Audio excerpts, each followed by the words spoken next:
ಜಂಗಮಕೋಟೆ ಕೈಗಾರಿಕಾ ಅಭಿವೃದ್ಧಿ ಪ್ರದೇಶ ಸ್ಥಾಪನೆ ವಿರುದ್ಧ ಚಿಕ್ಕಬಳ್ಳಾಪುರದಲ್ಲಿ ಇಂದು ಟ್ರ್ಯಾಕ್ಟರ್ ಚಳವಳಿಯನ್ನು ಮಾಡಲಾಯಿತು. ಜಂಗಮಕೋಟೆ ಹೋಬಳಿಯ ಸುಮಾರು 13 ಗ್ರಾಮಗಳಿಂದ ಟ್ರ್ಯಾಕ್ಟರ್ಗಳ ಮೂಲಕ ಮಹಿಳೆಯರು, ರೈತರು ಆಗಮಿಸಿ ಅಹೋರಾತ್ರಿ ಧರಣಿ ಸತ್ಯಾಗ್ರಹವನ್ನು ನಡೆಸುತ್ತಿದ್ದಾರೆ.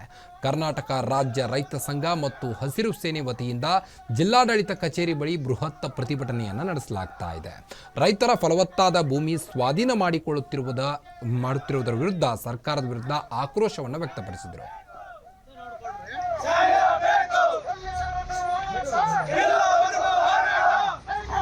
ಡಿಸಿ ಮೂಲಕ ಸರ್ಕಾರಕ್ಕೆ ಒಂದು ಸಂದೇಶವನ್ನು ಕೊಡೋ ಕಾರ್ಯಕ್ರಮವನ್ನು ರೈತರು ಪ್ರತಿಭಟನೆ ಮೂಲಕ ಮಾಡ್ತಾ ಇದ್ದಾರೆ. ಸರ್ಕಾರ ಒಂದು ಭಾಳ ದೊಡ್ಡ ತಪ್ಪನ್ನು ಮಾಡ್ತಾ ಇದ್ದಾರೆ. 2013ರಲ್ಲಿ ಒಂದು ಭೂ ಸ್ವಾಧೀನ ಕಾಯ್ದೆಗೆ ತಿದ್ದುಪಡಿಯನ್ನು ಡಾಕ್ಟರ್ ಮನಮೋಹನ್ ಸಿಂಗ್ ಅವರು ತಂದರು.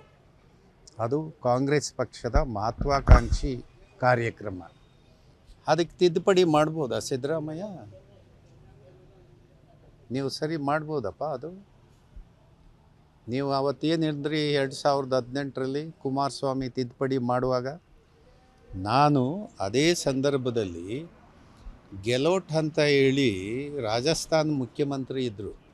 ಅವರು ತಿದ್ದುಪಡಿ ಮಾಡುವ ಪ್ರಯತ್ನ ಮಾಡಿದರು.